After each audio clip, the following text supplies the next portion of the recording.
Senator Cheese Escudero tahimik pa rin matapos kasuhan ng mga smugglers. Ayan mga kutsero, bakit ganon? Paramdam ka naman dyan, Senator Cheese.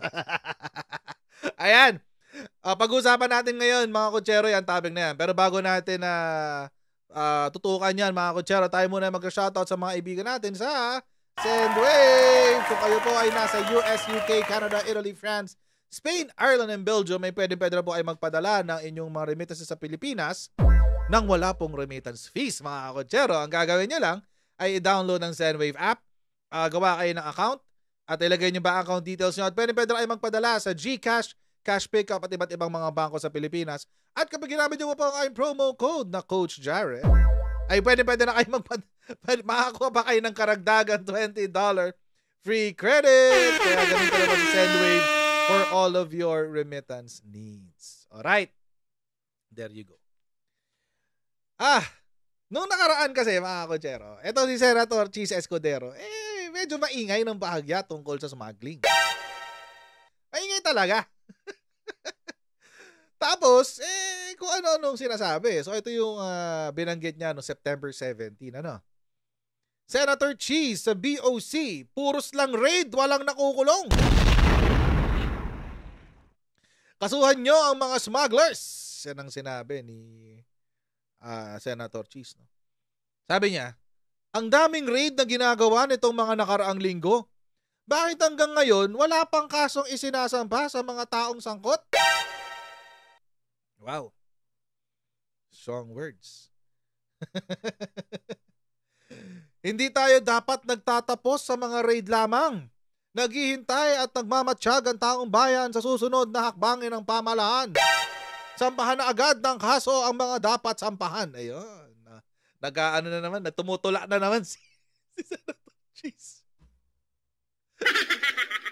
Tumutula na naman. 100 tula ni Senator Cheese. Anyway. We should bring them to the court of justice to prove that this administration is resolute in its campaign against the rice cartel. Okay. Pag-usapan ngayon natin yan. Ano bang ganap? May update. September 17 to, sinabi ni Senator Cheese Escudero. Yan. September 17. Ayun, nakasulat. September 17. Ilang linggo lang. Matapos ang 2 linggo, October 1, 2023. Anong nangyari? Customs files 4 agri-smuggling cases versus rice importers. Pak na pak. Kutsero. Nakasuhan na, Senator Cheese. May masasabi ko pa ba? Pwede ka rin mag-comment dito. Kahit congratulations lang, di ba? Kahit congratulations lang kay President Bongbong Marcos matapos mo sabihing illegal ang pamimigay ng sako-sakong bigas sa mga 4-piece. Baka lang pwede ka mag-thank you. Ito ang naganap. Okay, the BOC has filed 4 agricultural smuggling cases against the rice importers who were allegedly connected with the previously raided warehouse in Bulacan, an official said Saturday. Kahapon po ito sinabi. The Bureau of Customs Bureau Action Team Against Smuggling, the anti-smuggling arm of the Bureau of Customs, nakapag-file po kami ng 4 cases, particularly po yung sa rice, sabi niya. Ang particular factual backdrop po nito, ito po yung mga na-raid noong August 24 sa Bulacan. And pardon me kung hindi ko mapapangalanan iyong mga akusado. Bakit naman? Patayin yung pangalanan, BOC. Parte ba ng subjudice yun? Parang hindi naman yata. Nonetheless po, we are happy to state that ito pong final po namin na cases, 3 po dito ay iyong economic sabotage. Wow. Mabigat Mabigat yung kaso, economic sabotage. 10 million pataas yan eh. Yan, no? Despite being considered large-scale, Balayo said one case was not able to meet the 10 million threshold and was degraded to a violation of the Customs Modernization and Tariff Act. Kaya. Alin kaya dito sa apat? Ang weird lang kasi hindi nila pinangalanan, pero pinangalanan na kasi ng ibang mga dyaryo, August 30. Ayan. Kung ito 'yun hindi natin sigurado kung ito 'yun. Pero ito po yung tao dito. Ito po yung ni-raid nila nitong nakaraan BOC finds 519 million imported rice in Bulacan. Warehouse raid. Ayan, 519 million, grabe. So ito yung mga warehouse ng Gold Rush Rice Mill. Okay. Gold Rush Rice Mill Warehouse, JJS Rice Mill Warehouse sa Bukawi, isa sa San Juan Balagtas. Gold Rush Rice Mill 2. Okay, dalawa kasi dito. Na pareho ng pangalan. And a gray-colored gate inside the Intercity Industrial Complex in San Juan Balagtas, Bulacan. Yun. So dito identified yung tatlo or dalawa. Gold Rush Rice Mill tsaka JJS Rice Mill. Yung dalawa doon sa Gold Rush. Tapos itong isa is JJS isa. Tapos ito hindi pa alam. Yung gray-colored gate. Napaka-descriptive, no? Gray-colored gate. Pero weird lang, no? Bakit hindi mapangalanan? O baka iniintay pa kasi na lumabas yung warrant, di ba? Or iniintay pa nila na sumagot sa subpoena yung mga inaakusahan nila. So, well, abangan natin, di ba? Let's see. Kung ano mangyayari dyan. But, apparently, nung nag-raid sa Bataan noong August 24, August 30 pa nga to eto yung mga lumabas. Hindi natin alam hindi pa tayo sigurado kung yan yun. So, tingnan lang natin, hintayin natin yung update. So, paano ngayon yan? Senator Cheese! Paano tayo dyan? Wala bang pa-thank you dyan? Kahit pa-thank you na lang, Senator Cheese. Meron dyan, pa-thank you. Kahit isa lang. Pero mga kutsero, nangako po ang presidente natin, si Presidente Bongbong Marcos. No let-up in campaign versus rice smugglers and hoarders. Panoorin natin itong video na to na pinalabas ni RTBM na pinalabas na rin ngayon ni News 5. Sinabi yan ni Presidente nung namigay siya ng bigas sa Siargao. Ito pong bigas na ito, ito rin yung bigas na nakakumpiska sa mga dunes. Ito yata yung Sambuanga yung 42,000 sacks of rice. Ito yon yung pinamigay ngayon sa Siargao. Panoorin natin to. Na kayong mga benepisyaryo ay uuwing masaya sapagkat makakatanggap kayo ng isang sako ng 25 kilo ng bigas.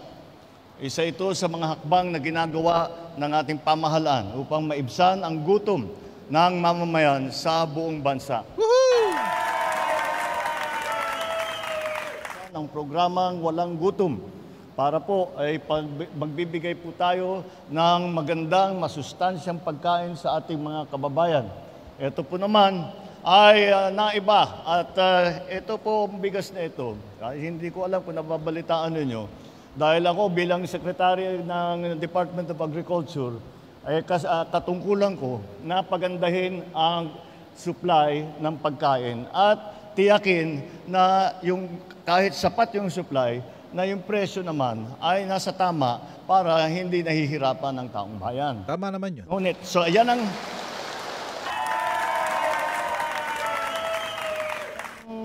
sa isang panig, ang ginagawa natin, pinapaganda natin ang produksyon ng bigas.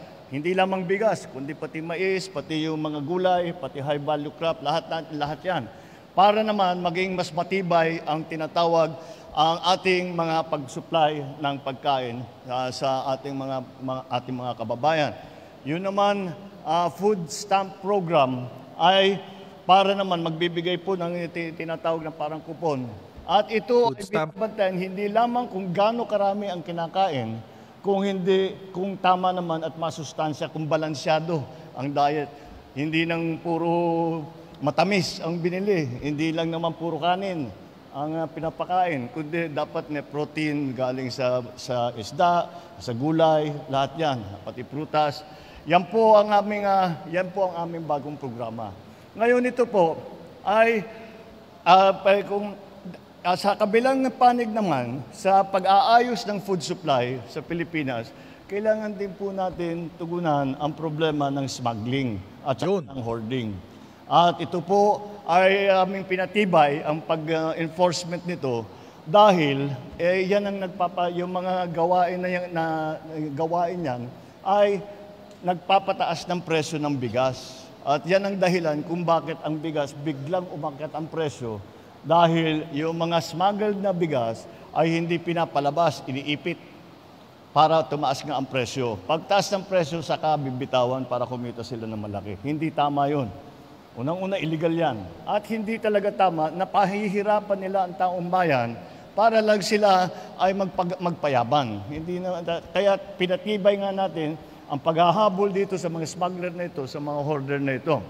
Ito na ngayon ang naging resulta. Marami po tayong nakikita na renade na mga warehouse. Nakita na hindi makapagbigay ng pruweba na legal ang kanilang pag-import ay kinuha na ng pamahalaan.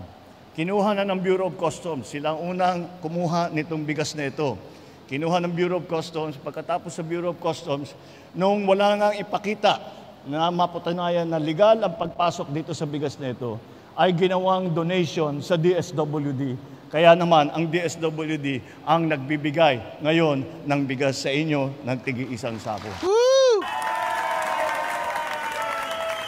Yan po ang aming mga ginagawa para naman... Nakikipalakpak ako dito. Alam po natin na marami pa sa atin ay hindi pa nakaahon sa problema na dinulot ng pandemya, ng dinulot ng gera sa Ukraine, yung pagtaas ng presyo ng bilihin, pagtaas ng presyo ng agricultural commodities, yan po ang hinaharap natin mga problema ngayon. At kaya naman, kami sa gobyerno natin, ay hinahanap namin, sabi, sino ba yung mga naghihirap masyado, na hindi pa makabawi doon sa kahirapan na dinaanan natin ng pandemya, na walang trabaho, na halos walang makuhang pagkain, wala kang makuhang kahit na ano, sarado lahat ng negosyo. Yun, dahan-dahan ay lumalabas na tayo, ngunit hindi pa kumpleto. Kaya hinahanap namin ang mga pinaka-nangangailangan na ating mga kababayan upang naman mabigyan natin ng tulong. At ang naging resulta po niyan ay ang mga pagbigay ng mga nahuli na smuggled rice, na hoarded rice para sa ating mga kababayan upang naman kayo ay matulungan at matiyak na meron kayong kakainin para sa inyong pamilya. Yan. Inyong pamahalaan, patuloy po kami na naghahanap ng mga bagong ng kahit anong magawa upang tumulong sa inyo na maabot natin ang aking pangarap na wala nang gutom sa Pilipinas. Food security. Ay sa palagay ko ay ang pinakamagandang pangarap na para sa isang pangulo na kahit papano lahat po ng Pilipino ay masasabi natin sapat ang kanilang pagkain, masustansya ang kanilang pagkain at wala nang ginugutom na.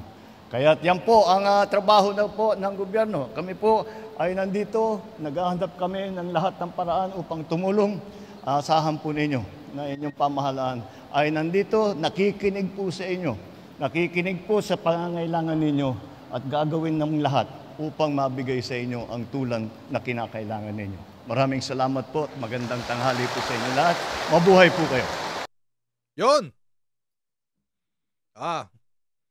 Ayan nagsalanta na si Presidente. Baka naman, Senator Cheese, meron ka rin masabi na. Sabi ni Presidente. Ito yung balita tungkol sa sinabi ni Presidente. Marcos vows to distribute confiscated rice until zero smugglers in the country. Wow! Okay. Ang sabi ni Presidente, kaya ito pansamantala dahil nakikita natin talaga syempre ang ambisyon natin na wala ng ganyan, na matapos na yung ganyan, yung smugglers, para yung presyo nga naman ng bigas ay hindi yung biglang umaakyat at hindi natin malaman kung saan nang gagaling. Ngunit sa kabilang panig naman ay kailangan din natin bantayan itong mga smuggler, itong mga hoarder. Dahil sinisira talaga nila ang kabuhayan ng tao, lalong-lalo na yung mga pinakamahihirap at pinakanangangailangan ng tulong ng mga Pilipino. Oh. Diba? Senator Cheese, baka may masabi ka na, kahit thank you, pwede na. Kahit thank you, pwede na. Baalang naman maisip mo. Tumampis ay yung mga isip. Pwede na. Pag-trip mo na. Sabi, beneficiaries of the Pantawid Pamilyang Pilipino Program in Siargao and Dinagat Islands received the 42,180 sacks of rice worth 42 million smuggled in Zamboanga, the Department of Social Welfare and Development announced. Yan. So mga kotsero, no, mukhang tahimik si Senator Cheese eh. Senator Cheese, paramdam ka naman dyan. At hindi raw titigil ang ating gobyerno na habulin at hulihin yung mga nagsasmuggle ng rice. Sabi, wala tayo sanang problema sa presyo ng bigas kung hindi dahil sa biglang pagtaas ng presyo ng bigas at dahil sa laganap na smuggling at saka hoarding. According to the president, smugglers and hoarders are manipulating the market by illegally importing sacks of rice and keeping them until the price of the staple increases. Hindi naman talaga tama yun. At ang manipulasyong ginagawa ng mga smuggler, mga hoarder, at iba pang nagsasamantalang negosyante ang nakakasira sa ating kabuhayan. Iyan po talaga kinabibigat ng loob ko at hindi ko kayang palampasin. Kaya naman po gumagawa tayo ng mga matitinding hakbang upang masugpo ang illegal na gawain ito. Kasama na nga ho dyan itong pagfa-file ng kaso. Okay, so apat na yung mga agri-smugglers ang tawag dito, nakakasuhan. Abang-abang pa tayo doon sa iba. Kasi apat pala, 7 yung na-raid sa Bulacan. If I'm not mistaken, 7 warehouse yung na-raid doon eh. Tapos merong isang Zamboanga. So 8.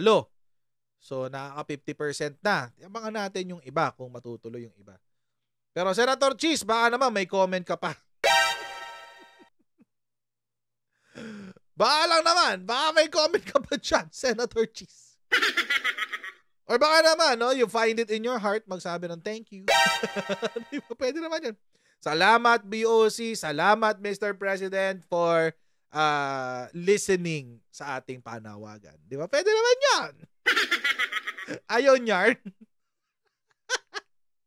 Ayon yarn, medyo ma-pride yarn. Next time kasi, Senator Cheese, busina kasi ng konti.